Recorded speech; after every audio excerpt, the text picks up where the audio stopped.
أعوذ بالله من الشيطان الرجيم. بسم الله الرحمن الرحيم. وإذ قال موسى لفتاه لا أبرح حتى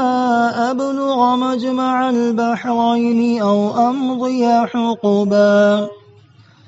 فلما بلغ مجمع بينهما نسيا حوتهما فاتخذ سبيله في البحر سربا فلما جاوزا قال لفتاه آتنا غداءنا لقد لقينا من سفرنا هذا نصبا قال أرأيت إذ أوينا إلى الصخرة فإني نسيت الحوت وما أنسانيه إلا الشيطان أن أذكره واتخذ سبيله في البحر عجبا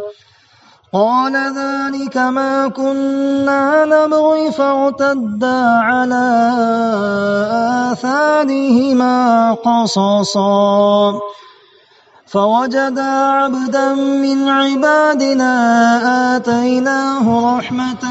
من عندنا وعلمناه من لدنا علما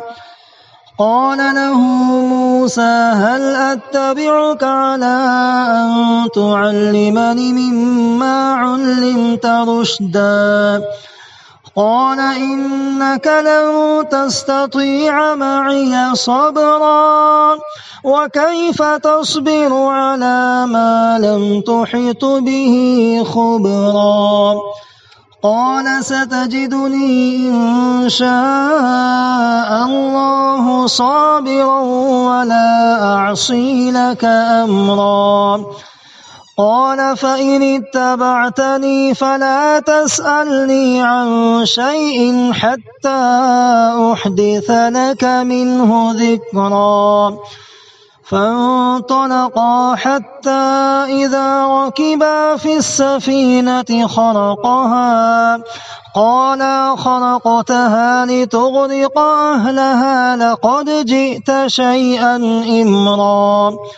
قال ألم أقل إنك لن تستطيع معي صبرا قال لا تؤاخذني بما نسيت ولا ترهقني من أمري عسرا فانطلقا حتى إذا لقيا غلاما فقتله قال قتلت نفسا زكية بغير نفس لقد جئت شيئا نكرا قال ألم أقل لك إنك لن تستطيع معي صبرا قال إن سألتك عن شيء بعدها فلا تصاحبني قد بلغت من لدني عذرا فانطلقا حتى إذا أتيا أهل قرية استطعما أهلها فأبوا أن يضيفوهما فوجدا فيها جدارا يريد أن ينقض فأقامه قال لو شئت لاتخذت عليه أجرا قال هذا فراق بيني وبينك سأنبئك بتأويل ما لم تستطع عليه صبرا أما السفينة فكانت لمساكين يعملون في البحر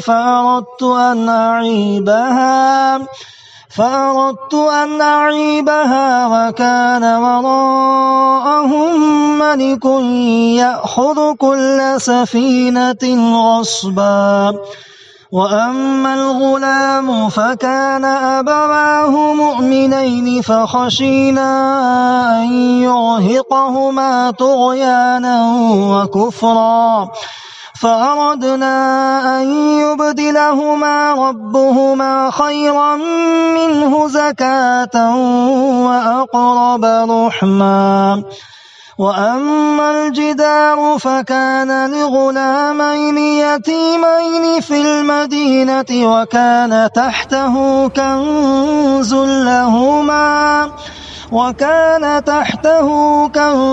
لهما وكان أبوهما صالحا فأراد ربك أن يبلغا أشدهما ويستخرجا كنزهما رحمة من ربك وما فعلته عن أمري ذلك تأويل ما لم تسطع عليه صبرا صدق الله العظيم. الحمد لله وكفى وسلام على عباده الذين اصطفى أما بعد.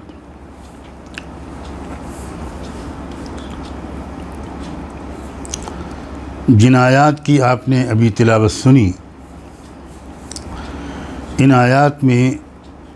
بہت ہی اہم ترین تعلیمات اور ہدایات ماضی کے ایک پراسرار اور بہت عجیب واقعے کو بیان کر کے دی گئی ہیں۔ میں پہلے بھی عرض کر چکا ہوں کہ سورہ کہف میں واقعات جو سنائے گئے ہیں وہ سب گزشتہ دور میں زمانے ماضی میں پیش آئے تھے، لیکن ان سب واقعات کو سنا کر اشاروں میں جو ہدایات دی گئی ہیں وہ ساری ہدایات فتنہ دجال سے حفاظت کا سامان اپنے اندر رکھتی ہیں۔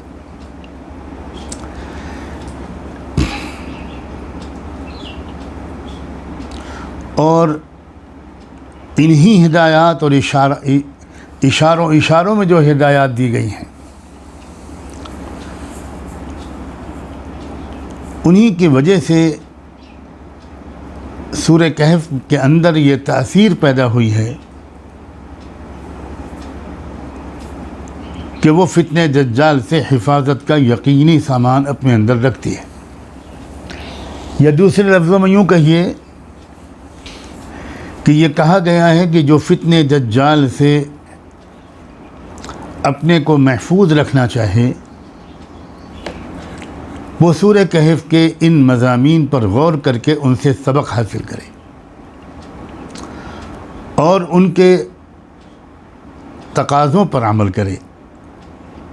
ان مضامین کے ذریعے سے جو ہدایات دی گئی ہیں ان پر عمل کرے، وہ فتنہ دجال سے محفوظ رہے گا۔ میں پہلے آیات کا ترجمہ پیش کرتا ہوں۔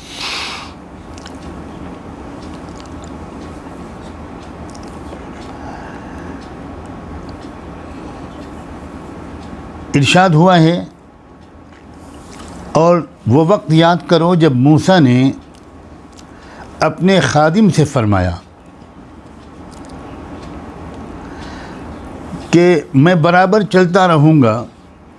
جب تک کہ میں اس مقام پر پہنچ جاؤں جہاں دو دریا آپس میں ملتے ہیں، ورنہ میں چلتا ہی رہوں گا۔ شاید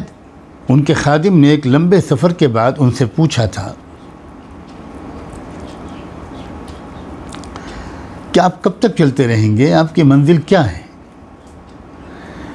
اور اس سے کیا ہم ایک اشارہ لے سکتے ہیں کہ شروع میں کچھ نہیں پوچھا اس اللہ کے بندے نے۔ کامل سپردگی کرنے والے لوگ، حقیقی محبت کرنے والے لوگ زیادہ سوالات نہیں کھڑے کرتے۔ بس موسیٰ علیہ السلام نے کہا کہ چلو سفر پر نکلنا ہے، تو سر تسلیم خم کر دیا، اور ان کے خادم خاص، ان کے عاشق چل پڑے ان کے ساتھ۔ لیکن بہت لمبی مسافت طے کرنے کے بعد بالآخر انہوں نے پوچھا کہ حضور آپ جانا کہاں چاہتے ہیں؟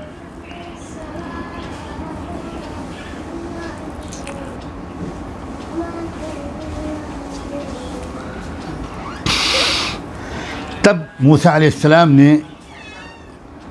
جواب میں یہ کہا تھا، دیکھو جہاں دو دریا آپس میں ملتے ہیں، جہاں جو دریاؤں کا سنگم ہوتا ہے، میں وہاں تک مجھ کو پہنچنا ہے۔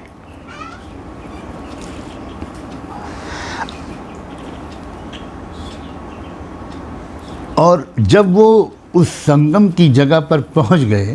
فلما بلغا مجمع بینہما نسیا حوتہما، تو دونوں اپنی مچھلی جو ساتھ میں لائے تھے کھانے کے لیے، ایسا معلوم ہوتا ہے کہ پکی ہوئی تلی ہوئی تیار مچھلی وہ اپنے ساتھ لے کے نکلے تھے، وہ بہت دن تک چل سکتی ہے، اس کو اگر سکھا دیا جائے تو کوئی مسئلہ ہی نہیں پیدا ہوتا اس کے اندر۔ ہوا یہ کہ عجیب و غریب طریقے پر سرنگ بناتے ہوئے وہ مچھلی دریا میں چلی گئی۔ بہت عجیب واقعہ۔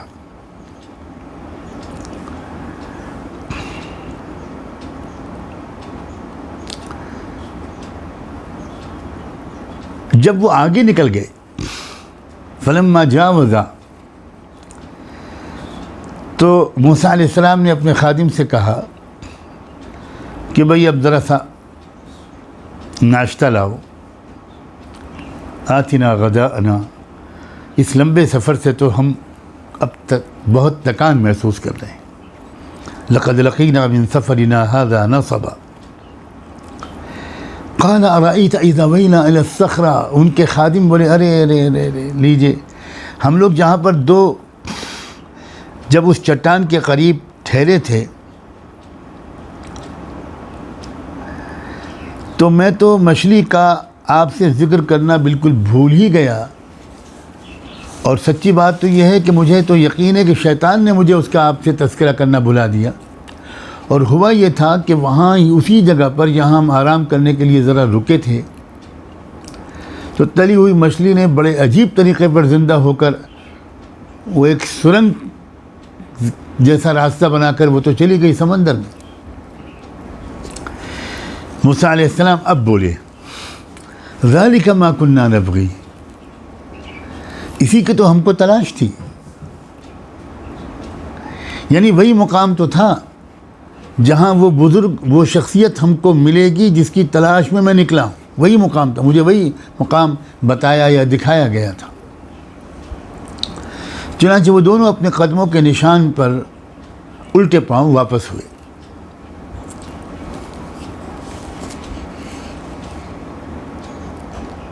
فوجد عبدا من عبادنا آتیناہ رحمتا من عندنا، وہاں انہیں ہمارے بندوں میں سے ایک خاص بندہ ملا،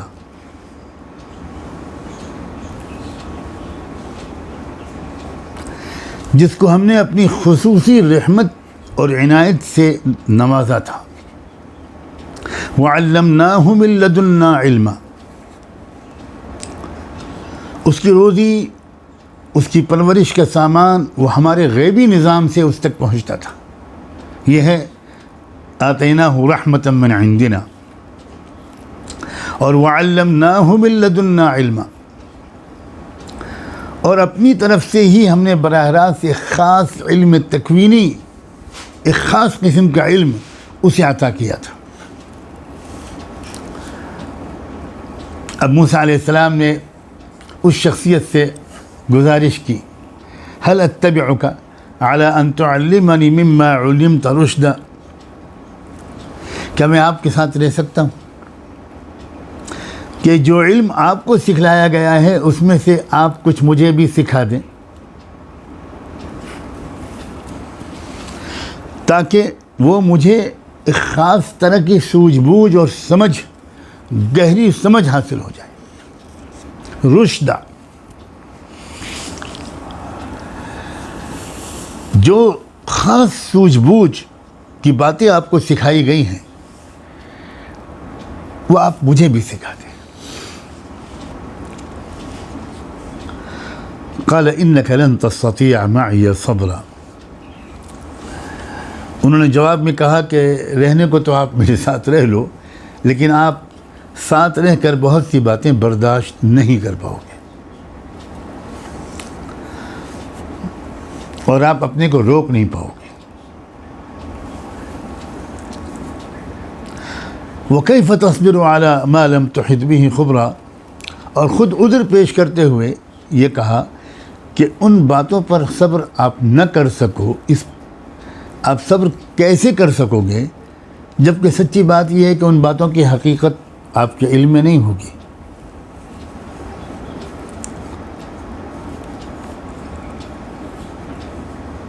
قال ستجدنی ان شاء اللہ صابرا، انہوں نے کہا کہ اللہ اگر چاہے گا تو آپ مجھے صابر پائیں گے اور میں آپ کے کسی حکم کی خلاف ورزی نہیں کروں گا۔ قال فإن اتبعتنی، تو جواب میں اس بزرگ شخصیت نے یہ کہا کہ اچھا اگر آپ میرے ساتھ رہنا ہی چاہتے تو ایک شرط ہے، اور وہ شرط یہ ہے کہ آپ مجھ سے کسی بات کے بارے میں کسی قسم کا کوئی سوال نہیں کریں گے، بالکل پوچھیں گے نہیں کچھ، جب تک میں خود نہ بتاؤں تب تک آپ کوئی جلدی اس بات کی حقیقت کو سمجھنے کے لیے کوئی سوال نہیں کریں گے، آپ کو صرف انتظار کرنا ہے۔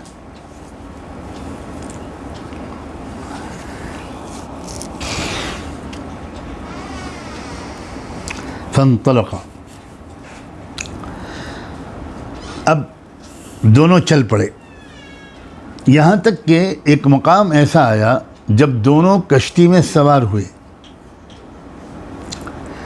تو کشتی میں بیٹھنے کے بعد ان بزرگ صاحب نے ایک کام یہ کیا کہ کشتی کا ایک تختہ نکال کر ایک طرح سے ایک عیب اس میں پیدا کر دیا، ایک سوراخ اچھا خاصا پیدا ہو گیا۔ موسیٰ علیہ السلام سے دیکھا نہیں گیا اور وہ بولے ارے آپ نے اس کو اس لیے پھاڑ دیا کہ آپ کشتی والوں کو ڈبو دیں، یہ بیچارہ ملاح جس کی یہ کشتی ہے وہ تو بیچارہ ہلاک ہو جائے گا، ڈوب جائے گا۔ پھر وہاں پر ان بزرگ نے ان سے کہا الم اقل انک لن تستطیع معی صبرا، کیا میں نے پہلے ہی تم سے یہ بات نہیں کہی تھی کہ تم میرے ساتھ صبر نہیں کر پاؤ گے؟ اب موسیٰ علیہ السلام کو اپنی غلطی کا احساس ہوا اور فوراً معذرت کی اور عرض کیا کہ لا تؤاخذنی بما نسیت، میری بھول چوک پر آپ گرفت نہ فرمائیے اور اس معاملے میں مجھ پر زیادہ تنگی مت ڈالیے، ٹھیک ہے؟ فانطلقا، لگتا ہے بزرگ نے ان کی بات مان لی اور سفر جاری رکھا، ان کو اپنے ساتھ لے کر سفر چلتا رہا حتی اذا لقی غلاما فقتلہ،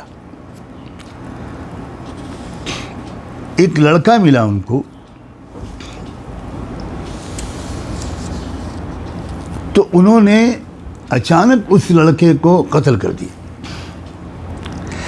اب پھر موسیٰ علیہ السلام کی جو ایک شرعی غیرت تھی اور حمیت تھی وہ جاگی اور اس نے ان کو بے چین کیا، اور پھر وہ بول پڑے کہ ایک بے گناہ شخص کو آپ نے بغیر کسی جان کے عوض مار ڈالا، یہ تو آپ نے عجیب بڑی ناپسندیدہ کام کیا آپ نے۔ قال الم اقل لك انك لن تستطيع معي صبرا، ان بزرگ نے کہا کہ میں نے آپ سے کہہ نہیں دیا تھا، میں نے کہہ نہیں دیا تھا پہلے کہ آپ میرے ساتھ جھیل نہیں پاؤ گے، نبھا نہیں کر سکو گے۔ قال ان سألتك عن شيء بعدها فلا تصاحبني، تو پھر انہوں نے کہا کہ اگر اس کے بعد میں کچھ آپ سے کچھ پوچھوں تو بس پھر آپ مجھے اپنے ساتھ نہ رکھیے گا۔ قد بلغت من لدنی عذرا، اب تو واقعی آپ میرے سلسلے میں عذر کی حد تک پہنچ چکے ہیں، عذر کی انتہا کو پہنچ چکے ہیں۔ فانطلقا، ٹھیک ہے، پھر سفر انہوں نے آگے جاری رکھا۔ اب اس بار یہ ہوا کہ چلتے چلتے وہ ایک ایسی بستی والوں کے پاس پہنچے جو اس وقت کے رواج کے مطابق پہنچے، تو انہوں نے کیا کیا، انہوں نے بستی والوں سے کہا کہ بھئی اب ہمارے ساتھ کھانے پینے کے سامان جو تھا وہ تو اب نہیں رہا، تو اب آپ کچھ ہمیں کھانا کھلا دو۔ فاستطعم اهلها فابوا ان يضيفوهما، لیکن ان لوگوں نے ان کو مہمان بنانے سے بالکل صاف انکار کر دیا۔ پھر ان کے اس برے سلوک کے باوجود انہیں نظر آئی ایک دیوار جو بس گرنے والی تھی، تو وہ بزرگ جو تھے وہ ٹھہر گئے اور انہوں نے اس دیوار کی مرمت کر کے یا اشارے سے اس دیوار کو درست کر دیا۔ تو پھر موسیٰ علیہ السلام بول پڑے اور کہنے لگے کہ آپ چاہتے تو اس کام پر اجرت لے سکتے تھے، یعنی بستی والوں نے تو کھانے بھی نہیں کھلایا اور آپ دیوار کی درستی میں لگ گئے، اب تو بالکل جواز تھا کہ آپ ان سے اس کی اجرت لیتے، ایسا کیوں نہیں کیا آپ نے؟ تو جواب میں ان بزرگ نے موسیٰ علیہ السلام سے کہا کہ بس بہت ہو گیا، اب یہ میری اور آپ کی جدائی کا وقت ہے۔ اب میں آپ کو ان باتوں کی حقیقت اور ان کا مقصد بتائے دیتا ہوں جن پر آپ صبر نہیں کر سکے اور جن کی حقیقت کو آپ سمجھ نہیں سکے۔ اب سمجھیے، کہا کہ جہاں تک کشتی کا تعلق ہے تو کشتی کے بارے میں جانیں کہ وہ کچھ غریب آدمیوں کی تھی جو دریا میں اس سے کمائی کرتے تھے۔ لِمَسَاكِينَ يَعْمَلُونَ فِي الْبَحْرِ فَأَرَدْتُ أَنْ أَعِيبَهَا، میں نے چاہا کہ اس میں کوئی عیب پیدا کر دوں، کیونکہ ان کے آگے جدھر کشتی جا رہی تھی ایک بادشاہ تھا جو ہر صحیح سالم کشتی کو جبراً ضبط کر لیتا تھا۔ اور جہاں تک اس لڑکے کا سوال ہے جس کو میں نے قتل کر دیا، تو سنو، اس کے والدین مومن لوگ تھے، ایمان کی جو پوری تفصیلات ہیں اس کو یاد رکھیے گا ذہن میں کہ وہ اچھے لوگ تھے، مومن لوگ تھے، لیکن ہمیں ایسا محسوس ہوا کہ یہ لڑکا ان دونوں کو بھی آگے چل کر سرکشی اور کفر میں پھنسا دے گا، یرہقہما طغیانا و کفرا۔ تو لہذا ہم نے فَأَرَدْنَا أَن يُبْدِلَهُمَا رَبُّهُمَا خَيْرًا مِّنْهُ، یعنی عجیب لفظ بولا، ابھی میں تشریح میں کچھ عرض کروں گا۔ ہم نے یعنی ہمارے ذریعے اللہ نے یہ چاہا کہ ان کا پروردگار ان ماں باپ کا جو مومن ہیں، نیک لوگ ہیں، انہیں اس لڑکے کے بدلے ایسی اولاد دے جو پاکیزگی میں بھی اس سے بہتر ہو اور حسن سلوک میں بھی اس سے بہت بہتر ہو۔ اور وہ جو دیوار جس کو جو گر رہی تھی اور میں نے اس کو کھڑا کر دیا، اس شہر میں رہنے والے 2 یتیم بچوں کی تھی، اور اس کے نیچے ان دونوں کا ایک خزانہ دفن تھا جو ان کو میراث میں پہنچا تھا، جو ان کے والد نے، باپ دادا نے اس کو ان بچوں کے لیے رکھا تھا۔ اور ان کا مرحوم باپ ایک نیک آدمی تھا، اس کی نیکی کی رعایت کرتے ہوئے آپ کے پروردگار نے وہ دونوں، آپ کے پروردگار نے یہ فیصلہ فرمایا کہ جب تک وہ دونوں اپنی جوانی کو پہنچیں اور اپنا خزانہ نکالنے کے قابل ہو جائیں، تب تک میں اس دیوار کی مرمت کر کے کھڑا کر دوں، ورنہ بستی کے لوگ خزانہ نکال لیتے۔ اور یہ جو کچھ کیا ہے یہ آپ کے رب کی رحمت کی وجہ سے ہوا ہے، اور میں نے ان میں سے کوئی کام اپنی رائے سے نہیں کیا، اپنی مرضی سے نہیں کیا۔ وما فعلته عن امری ذلك تأویل ما لم تسطع علیہ صبرا، اور یہ تھا مقصد ان تمام باتوں کا، یہ تھی حقیقت ان تمام باتوں کی جن کو دیکھ کر آپ مسلسل پریشان ہوئے اور صبر نہیں کر سکے۔ اللہ اکبر. بظاہر بڑی سادگی سے کچھ واقعات سنا دیے گئے.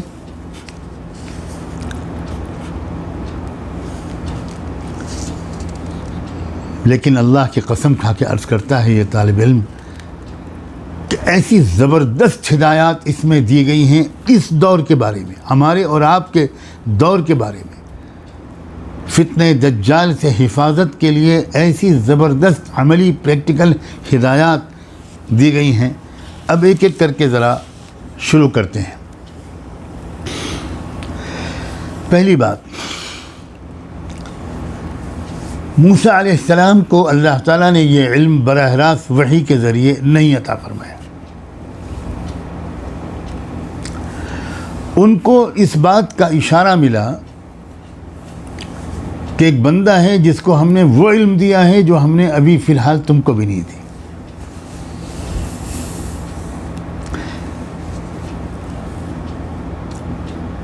تمہیں اس بندے کے پاس اس کی تلاش کرتے ہوئے جانا ہوگا. موسیٰ علیہ السلام نے اس کے جواب میں یہ نہیں عرض کیا کہ اللہ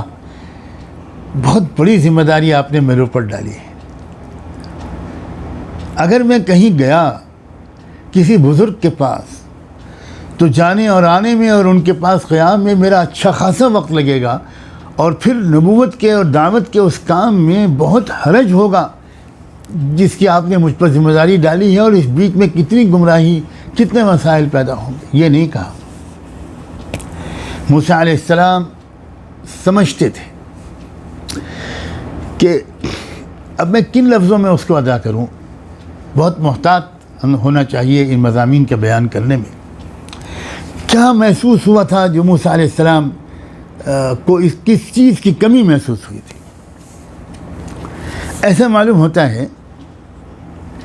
کہ موسیٰ علیہ السلام کو یہ محسوس ہوا کہ جس قسم کے حالات کا میں مقابلہ کر رہا ہوں، کتنے سخت ظلم کرنے والے حکمرانوں کے سامنے وہ کھڑے ہوئے تھے، کتنے چیلنجنگ حالات تھے، تو ان کو ایسا محسوس ہوتا تھا کہ ہر صورتحال کی حقیقت کو گہرائی کے ساتھ سمجھنے اور اس وقت وہ قدم اٹھانے کے لیے جو اس وقت کے حال کے لحاظ سے مناسب تھا، مجھے ایک اور گہری سمجھ چاہیے. حالات کے تجزیے کی اور تاریخ کے کس مرحلے سے ہم گزر رہے ہیں اور اس وقت کون سا قدم اٹھانا مناسب ہے اور کس قدم کو اگلے مرحلے کے لیے مؤخر کرنا مناسب ہے، یہ سب جاننے کے لیے مجھے اللہ کی منشا کیا ہے، اللہ کی مرضی کیا ہے، اللہ تعالیٰ کی طرف سے کتاب تقدیر میں اس وقت کیا لکھا ہوا ہے، اس وقت کی حالات کے بارے میں اللہ تعالیٰ کی مرضی کیا ہے تکوینی. دیکھیں، اس بات کو سمجھیں کہ اللہ تعالیٰ کے حکم دو طرح کے ہوتے ہیں، اللہ کے ارادے دو طرح کے ہوتے ہیں. اللہ کی ایک ہے ارادہ شرعیہ اور ایک ہوتا ہے ارادہ تکوینیہ. ارادہ شرعیہ تو ہر حال ہر وقت یہ رہتا ہے کہ ظلم کے خلاف کھڑے ہو جاؤ.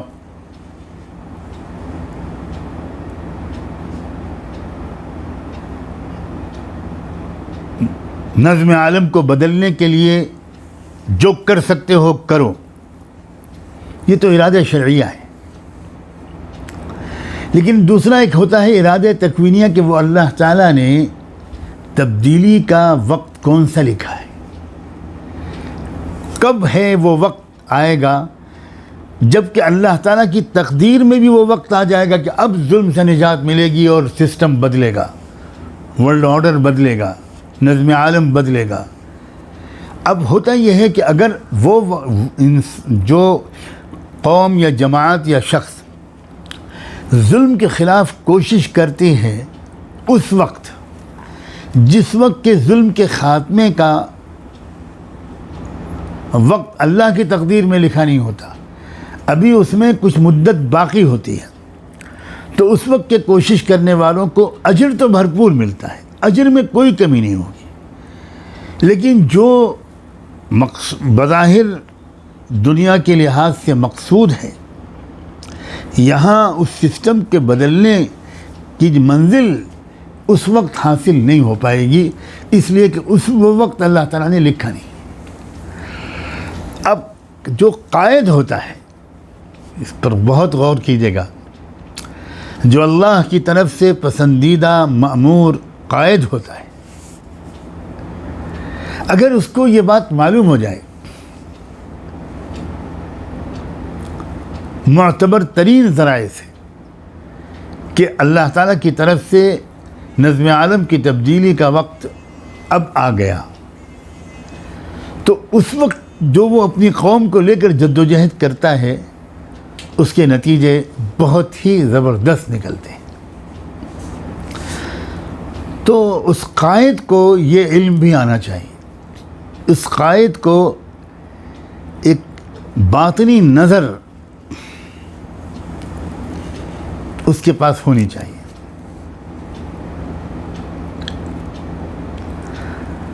اب اللہ تعالیٰ کبھی ایسا بھی کرتے ہیں کہ جو اللہ تعالیٰ کی تشریعی احکام کا علم لے کر آتے ہیں، اور اللہ تعالیٰ کیا چاہتے ہیں، حکم کیا ہے اللہ کا، جس بندے کو وہ عطا ہوا اسی کو وہ بھی عطا ہو جاتا ہے کہ اس کو ارادہ تکوینیہ کا بھی علم ہو جاتا ہے۔ اور بہت بسا اوقات ایسا ہوتا ہے کہ جو تکوینی لائن کے جو علوم والے ہوتے ہیں، جن کو ہم کبھی رجال الغیب کہہ دیتے ہیں، کبھی اہل خدمت کہتے ہیں، یہ ایک عجیب و غریب قسم کا عاملہ ہے۔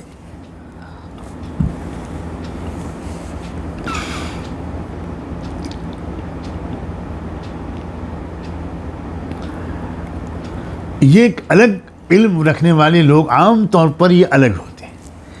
اور ہوتا یہ ہے کہ وہ تشریعی علوم والے وہ اپنا کام کرتے ہوئے بوقت ضرورت بقدر ضرورت ان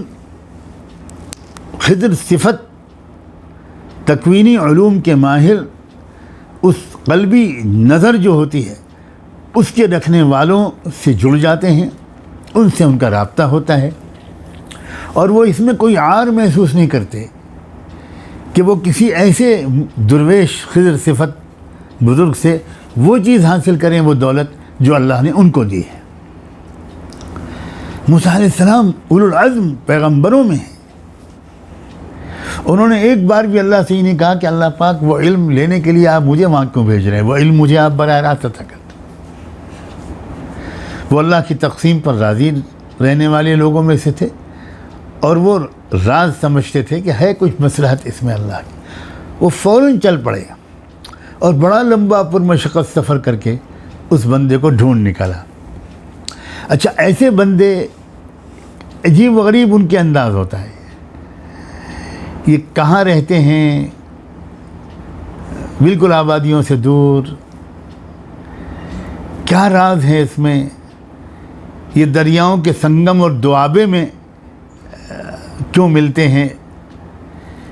کچھ لوگ ہوں گے آپ میں سے بہت کم جو میرے دوآبے کے لفظ کو سمجھے ہوں گے۔ یہ جہاں دو دریا ملتے ہیں ان جگہوں پر کچھ عجیب و غریب قسم کی روحانیت کیفیت ہوتی ہے۔ ہمارے ملک میں بھی جو بہت بڑے بڑے زبردست دینی مراکز رہنمائی کے قائم ہوئے وہ دوآبے کے علاقے میں قائم، جہاں گنگا اور جمنا ملتی ہے۔ اس دوآبے کے علاقے میں یہ جو ہمارا رائے پور، سہارنپور، گنگو، تھانہ بھون، دیوبند، یہ جو علاقہ ہے یہ دوآبے کا علاقہ کہلاتا ہے،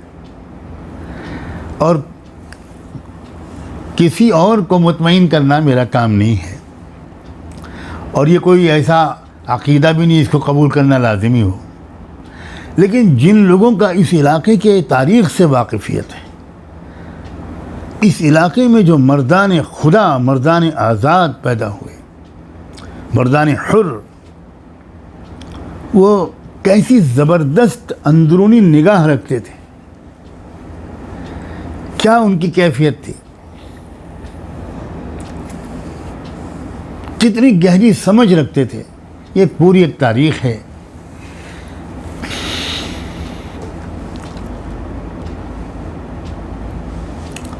بہرحال وہ خدا کا بندہ موسیٰ علیہ السلام کو دوابے میں ملا اور انہوں نے اپنے آپ کو طالب علم کے طور پر پیش کیا اور ایک لفظ بولا قرآن کی زبان میں، هل اتبعک علی ان تعلمنی مما علمت رشدا، کیا میں آپ کے ساتھ اس غرض سے چل سکتا ہوں کہ رشد کی جو باتیں آپ کو سکھائی گئی ہیں وہ آپ مجھے بھی سکھا دیں۔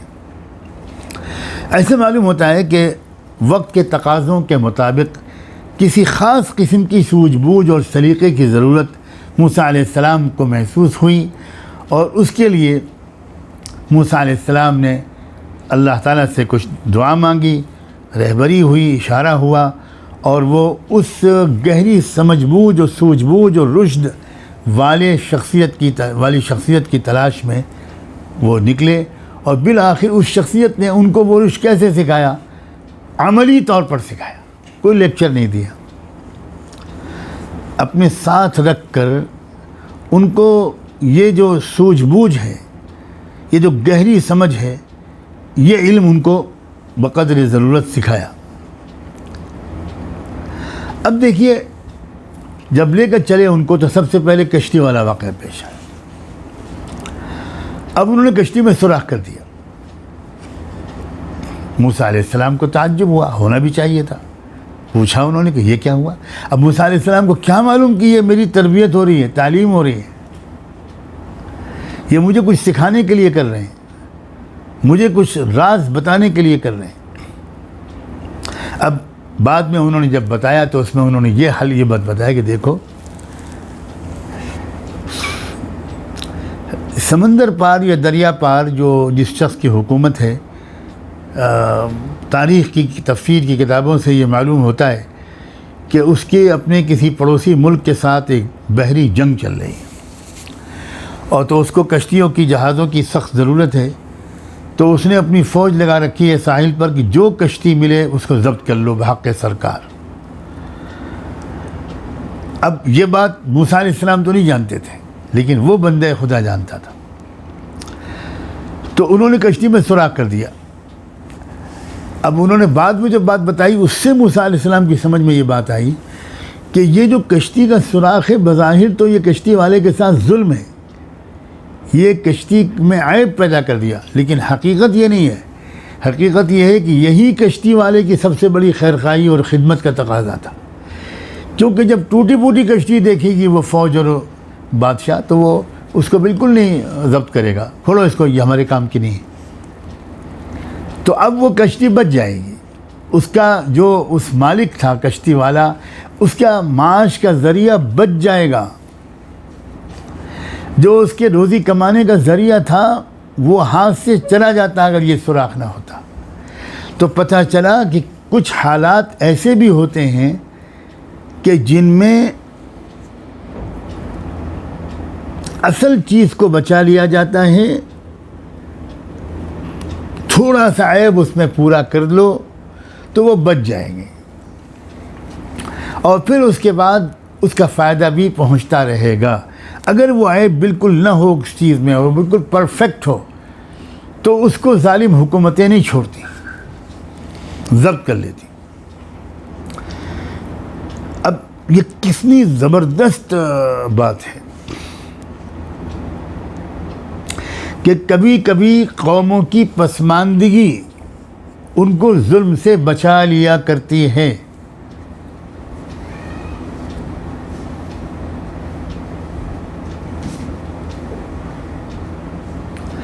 دوسری بات،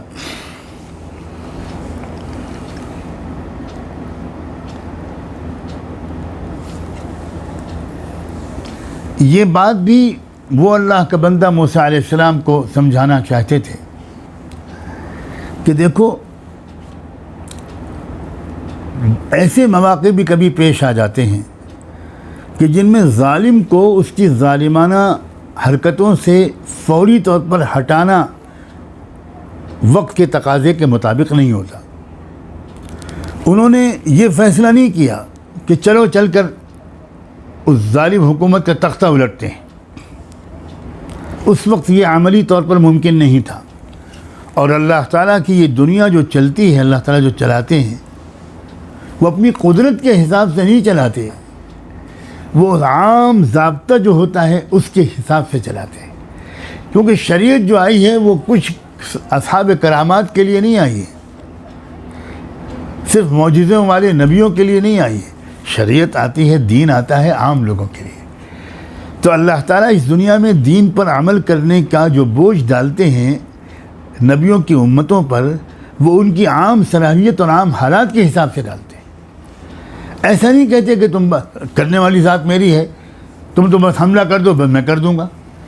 یہ نہیں انہوں نے موسیٰ علیہ السلام سے کہا، نہ خود انہوں نے اس بارے میں کوئی اشارہ کیا، بلکہ اس غریب آدمی کو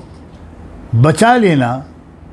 اس کے ذریعے معاش کو بچا لینا انہوں نے اس وقت کا تقاضا سمجھا۔ ابھی فی الحال یہ بہت $ملین قسم کی نصیحت ہے۔ قوموں کی قیادت جو کی جاتی ہے وہ خالی جذباتیت میں نہیں کی جاتی،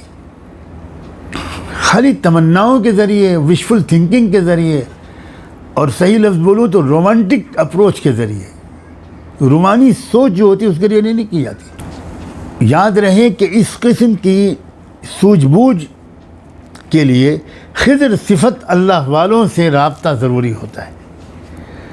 ان سے دریافت کرنا ضروری ہوتا ہے۔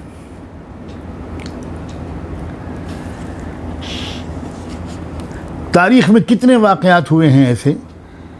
کہ بڑے بڑے فاتحین اپنے طور پر کوششیں کرتے رہے، اور میں تھوڑے سے تاریخی مطالعے کے روشنی میں کہتا ہوں کہ وہ حملے بڑے بھرپور ہوتے تھے، کوششیں بھرپور ہوتی تھیں، لیکن وہ وقت نہیں ہوتا تھا جو قسمت میں لکھا ہو۔ کب ہے، کون اللہ تعالیٰ کا کون سا اسم کس وقت زمین کی طرف رخ کیے ہوئے ہے، کس امت کی طرف کون سا رخ کیے ہوئے ہیں، یہ بہت خاص علم ہے دوستو۔ میں ضرورت سمجھ کر یہ بات آج آپ سے عرض کر رہا ہوں، اور یہ خطرہ مول لے رہا ہوں کہ سننے والوں میں بہت سے لوگ ایسے ہو سکتے ہیں جن کی سمجھ میں یہ باتیں نہ آئیں۔ اب انہی کی رعایت کرتے ہوئے اگر سورہ کہف اور قرآن کے اسرار کو سب سے چھپا کر رکھا جائے تو کیا یہ ظلم نہیں ہوگا؟ اگر کلاس میں ایک دو لڑکے بہت ہی غبی اور کن ذہن ہیں، بالکل محنت نہیں کرتے، جان چلاتے ہیں، بدھو ہیں، ان کو علم سے مناسبت نہیں ہے، تو ان کی رعایت میں کیا پورے سال استاد جو ہے وہ سارے ذہین بچوں کا نقصان کرے؟ اب وقت آ گیا ہے کہ ان باتوں کو کھول کر بیان کیا جائے۔ کیوں ضرورت سمجھی ہے بڑے بڑے محدثین نے، مفسرین نے، علماء نے، فاتحین نے، بادشاہوں نے کیوں ضرورت سمجھی ہے کہ وہ کسی نہ کسی اللہ والے کا دامن تھامیں اور اس سے رہنمائی لے کر قدم بقدم اپنی جد و جہد آگے بڑھائیں؟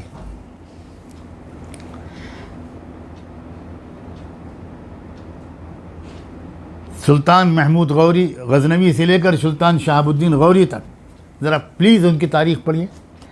شہاب الدین غوری نے کتنے حملے کیے، برابر ناکام ہوتا رہا، پھر شاید کچھ بات اس کی سمجھ میں آئی، اور پھر اس نے چشتی سلسلے کے بہت عظیم مشائخ کا دامن تھاما، ان سے رابطہ قائم کیا، اور انہوں نے کہا کہ بیٹا جب میں کہوں تب کرنا، ابھی نہیں، ابھی رک جاؤ۔ اور پھر اس کے بعد جب ان کا اشارہ ہوا کہ چلو اب بسم اللہ کرو، تو پہلی ہی کوشش میں وہ فاتح ہند بن گئے۔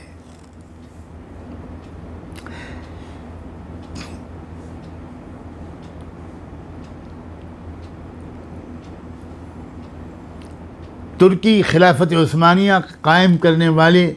لوگوں اور ان کے جو بڑے تھے، ان کے واقعات میں بھی تو اس طرح کی باتیں آتی ہیں کہ وہ کوشش کرتے تھے اور کامیاب نہیں ہوتے تھے، اور اس کے بعد ان کو مل گئی کچھ شخصیتیں، کچھ ایسے لوگ مل گئے جن کو واقعی جن کی دل کی آنکھیں کھلی ہوئی ہوتی ہیں۔ ان سے جب ان کا رابطہ ہوا اور ان کے حکم اور کے بعد انہوں نے جو اپنی کوششیں کیں ان کے نتیجے بالکل کچھ اور نکلے، اور اس کی تفصیلات بہت ہیں۔ ٹیپو سلطان کی تاریخ میں بھی یہ بات ملتی ہے۔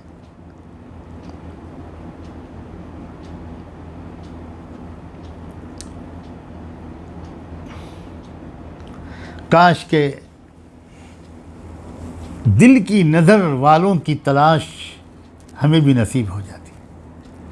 ہمارے علماء اور عقلاء کو بھی نصیب ہو جاتی۔ ایک وقت کا رسول، صاحب شریعت، صاحب کتاب، نبی،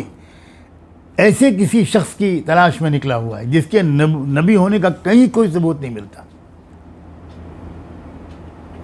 اور وہ شخص مان لیتا ہے کہ اللہ آپ کی تقسیم ہے، یہ علم آپ نے مجھے نہیں ان کو دیا ہے۔ ہمارے اکابر علماء دیوبند، میں سارے حضرات کا احترام کرتا ہوں، لیکن یہ بات میں کیسے نہ کہوں کہ ہمارے اکابر علماء دیوبند کا یہ امتیاز ہوتا تھا کہ وہ بہت بڑے مفسر، محدث اور بہت بڑے عالم بلکہ علامہ ہونے کے باوجود اس کی ضرورت محسوس کرتے تھے کہ بھائی کوئی دل کی نظر والا چاہیے۔ کیوں امام غزالی رحمۃ اللہ علیہ کو میرے نوجوانوں کو ضرورت محسوس ہوئی تھی؟ پڑھو ان کی تاریخ۔ امام غزالی اپنے وقت کے شاید سب سے بڑے عالم تھے اور پوری دنیا علم پر چھائے ہوئے تھے۔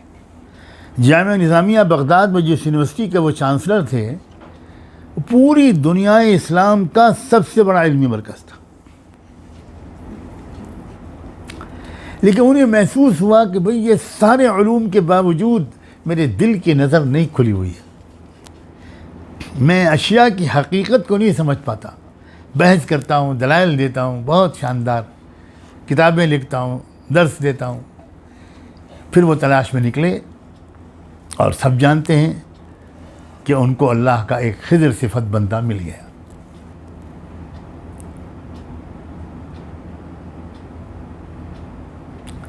مولانا روم، اللہ اکبر، جن کی لکھی ہوئی مثنوی کو لوگ کہتے ہیں کہ فارسی میں قرآن پڑھنا چاہو تو یہ مثنوی پڑھو، معاذ اللہ، یہ تعبیر ہے، خالی ایک ادیبانہ تعبیر ہے۔ اتنے زبردست حقائق انہوں نے بیان کیے ہیں اس مثنوی میں، یہ مولانا روم کے اندر یہ چیز کہاں سے آ گئی تھی؟ وہ بھی بہت بڑے عالم تھے۔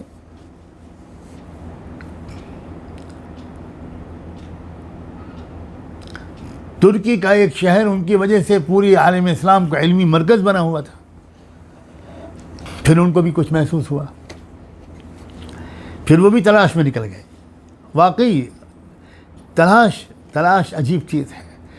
کسی صاحب دل کی تلاش زندگی کے سب سے خوبصورت لمحے وہ ہوتے ہیں جب انسان کسی صاحب دل کی تلاش میں نکلتا ہے۔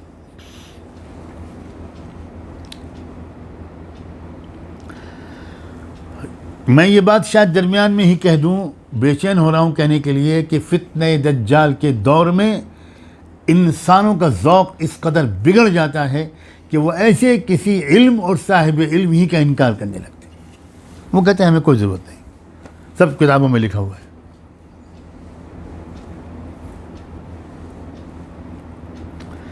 اگر ہمیں ضرورت نہیں ہے تو موسیٰ علیہ السلام کو کیسے ضرورت پڑ گئی؟ کتنی بڑی غلط فہمی ہے یہ۔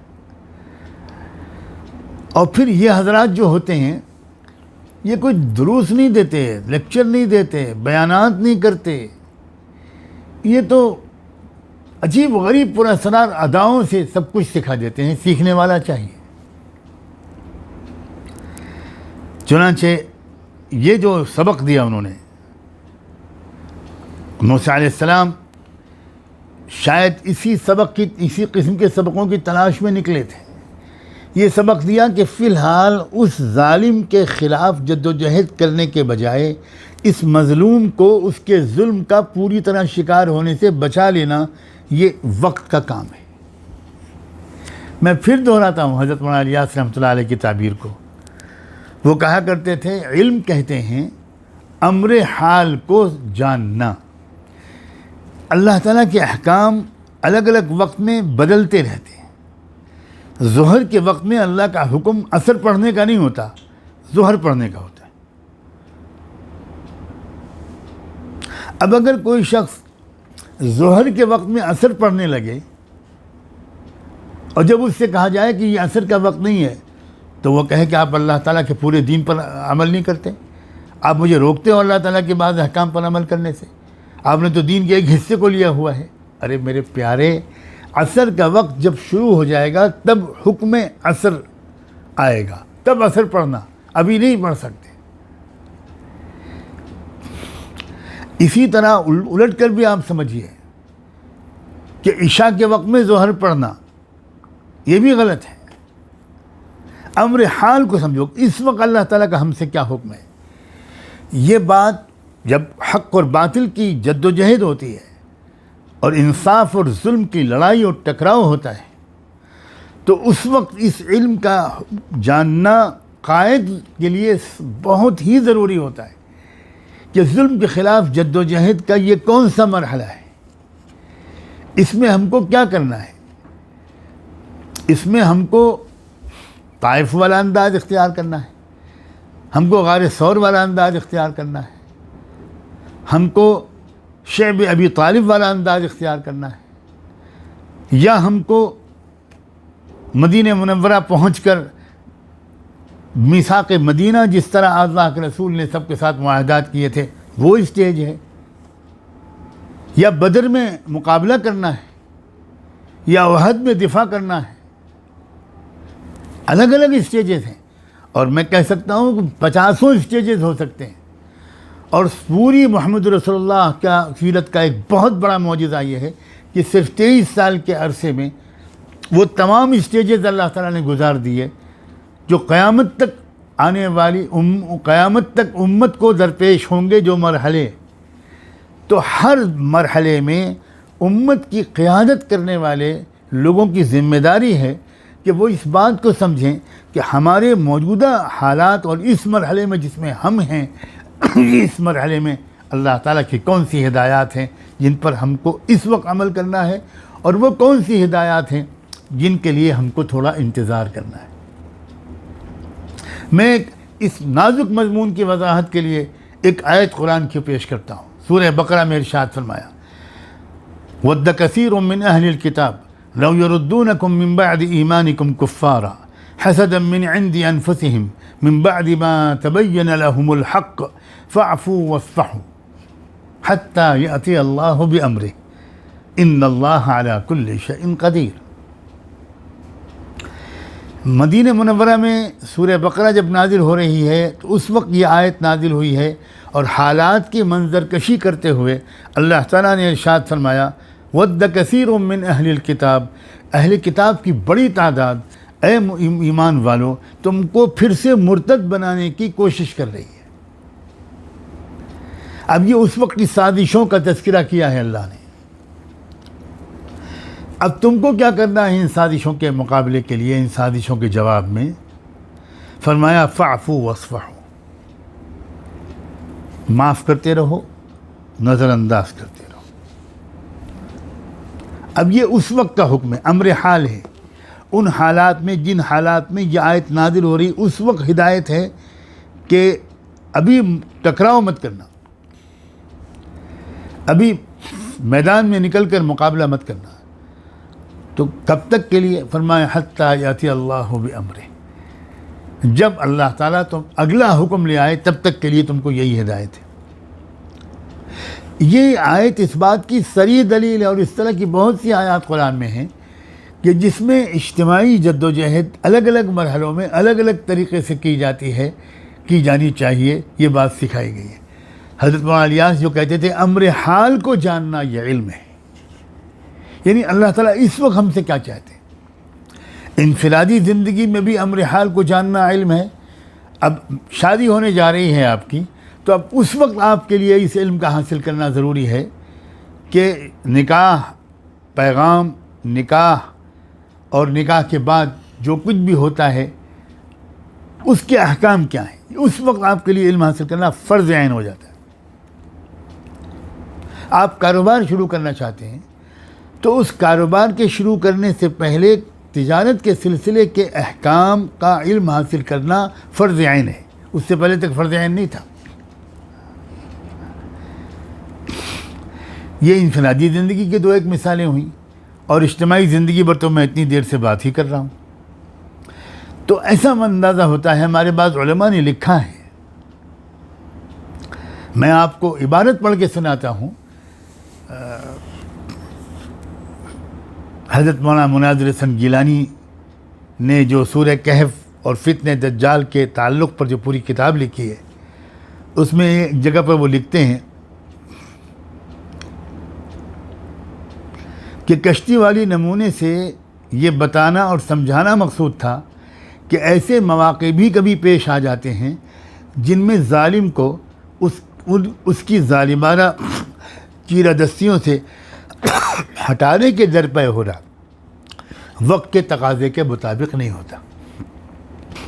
مکمل انقلاب برپا کرنا یہ اس وقت کے تقاضے کے مطابق نہیں ہوتا،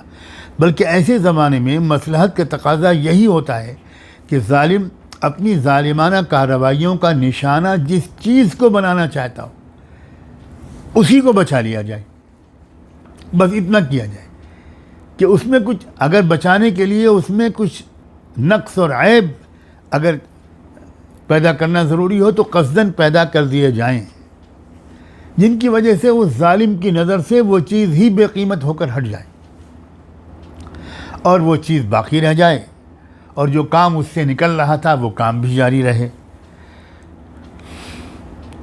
تو یہ بات موسیٰ علیہ السلام، ایسا لگتا ہے کہ اللہ تعالیٰ موسیٰ علیہ السلام کو سمجھانا چاہتے تھے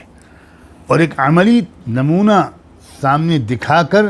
یہ چیزیں سمجھانا چاہتے تھے. اور یہ بھی اشارہ ہوا کہ بھئی یہ علم کتابی نہیں ہے، یہ تو خضر صفت کسی بندے خدا کی صحبت سے اور اس کے حوالے اپنے آپ کو طالب علم کی حیثیت سے پیش کر دینے سے اور بلا چوں و چرا اس کی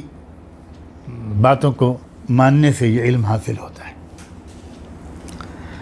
اب دیکھیے، یہ کشتی والے مسئلے کی تشریح ہوئی بقدر ضرورت، شاید آئندہ مجھے اس کو دوبارہ بھی دہرانا پڑے. اب میں مناسب سمجھتا ہوں کہ آج میں اسی پر اکتفا کروں. میری طبیعت اس طرح کی ایسی رہی ہے آج کہ مجھے یہ ڈر لگ رہا تھا کہ آج میں آپ کی خدمت میں حاضر ہو پاؤں گا یا نہیں. اب میں یہیں پر رکتا ہوں، اور کل جو اس قصے کے 2 اور بڑے واقعات ہیں، بہت بڑے بہت ہی عجیب و غریب قسم کے واقعات ہیں، جس میں آپ کو اسی طرح کی آپ کو رہنمائی ملے گی انشاءاللہ. اس میں ایک شخص ہے جو یہ بزرگ ہیں، ایک نوجوان بچے کو قتل کر دیتے. پھر آگے چل کر یہ بزرگ ایک اور کام کرتے ہیں کہ جن لوگوں نے ایک وقت کا کھانا نہیں کھلایا، اتنے بے مروت لوگ تھے، انہی کے علاقے کے اندر ایک خدمت کا کام کر دیتے ہیں. تو ان کے ذریعے سے کیا ہدایات دی گئیں اور پھر ان ہدایات کا آج کے دور سے کیا تعلق ہے، یہ مجھے اجازت دیجیے کہ میں انشاءاللہ کل بیان کروں. اللہ تبارک و تعالیٰ کھول دے قرآن مجید کے انوار کو، قرآن کے اسرار کو، قرآن کے اشارات کو، قرآن مجید کے ایک ایک لفظ کے جو معانی ہیں، جو پیغام ہے، قرآن کے انوار کے ساتھ اللہ تعالیٰ میرے اور آپ کے دلوں پر کھول دے، اور قرآن مجید سے ایک شغف نصیب ہو جائے، اور قرآن مجید کی گہرائیوں میں اتر کر ہمیں قیمتی ہیرے جواہرات چننے کا سلیقہ مل جائے. یہ دعا کیجئے. یہ مہینہ قرآن کا ہے، رمضان کا مہینہ قرآن کا مہینہ ہے. شہر رمضان الذی انزل فیہ القرآن. پھر آج 25ویں رات ہے، یہ بھی غور کیجئے. طاق رات آخری عشرے کی، اور ہو سکتا ہے آج ہی رات شب قدر ہو سکتا ہے کہ گزر چکی ہو سکتا ہے کہ آنے والی ہو. تو یہ جو راتیں ہیں، یہ لمحات ہیں، چند دن چند راتوں کی باتیں ہیں. ذرا کمر کس لیجئے، ہمت سے کام لیجئے، اور ان راتوں میں خاص طور پر اور دعاؤں کے ساتھ، مغفرت کی دعاؤں کے ساتھ یہ ضرور دعا مانگیے کہ اللہ قرآن مجید کے علوم کو ہمارے اوپر کھول دے، اور یہ دعا ضرور کیجیے کہ فتنہ دجال اور اس کے تمام مہلک اثرات سے ہم کو اور ہمارے پورے خاندانوں کو، ہمارے بچوں کو محفوظ فرما۔ وآخر دعوانا ان الحمد للہ رب العالمین۔ دعا کے لیے ہاتھ اٹھائی۔ اللہم صلی علی سیدنا محمد وعلی آل سیدنا محمد وبارک وسلم۔ اللہ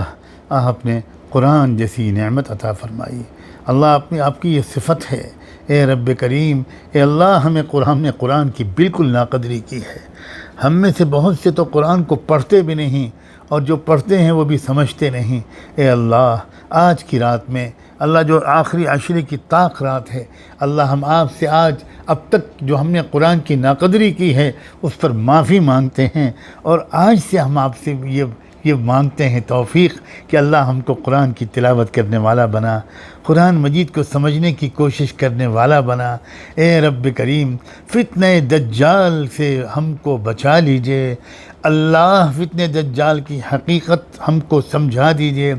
اس سے بچنے کی تدبیریں اے اللہ اختیار کرنے کی ہم کو ہمت دے دیجئے۔ اے رب کریم، اے اللہ، اے اللہ، اے اللہ، جب شب قدر ہوتی ہے تو اے اللہ ملائکہ اترتے ہیں، جبریل امین اترتے ہیں۔ اے اللہ، اے اللہ، ایک ایک صاحب ذکر سے ایک ایک شخص سے مصافحہ کرتے ہیں، ایک روحانیت منتقل کرنے کا غالباً آپ کی طرف سے یہ نظم ہوتا ہے۔ اے رب کریم، اپنے کرم سے ہمیں بھی ان خوش نصیب بندوں اور بندیوں میں شامل فرما لیجیے۔ بار الہ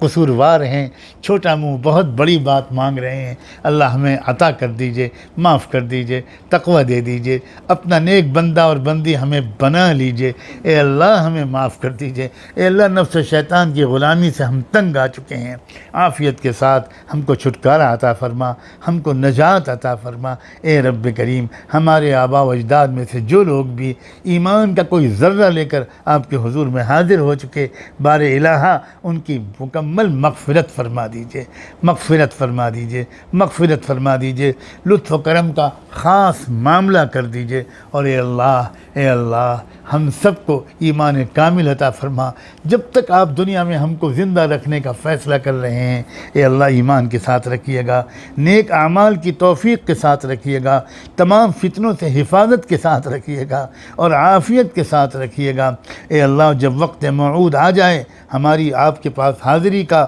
اے اللہ، اے اللہ آسان موت دے کر ایمان کامل پر اپنے پاس بلا لیجیے گا، اور بغیر حساب و کتاب معاف کر کے جنت میں بھیج دیجیے گا۔ ربنا آتنا فی الدنیا حسنہ وفی الآخرۃ حسنہ وقنا عذاب النار، وصلی اللہ تعالی علی خیر خلقہ سیدنا محمد وعلی آلہ وصحبہ اجمعین برحمتک یا ارحم اللہ۔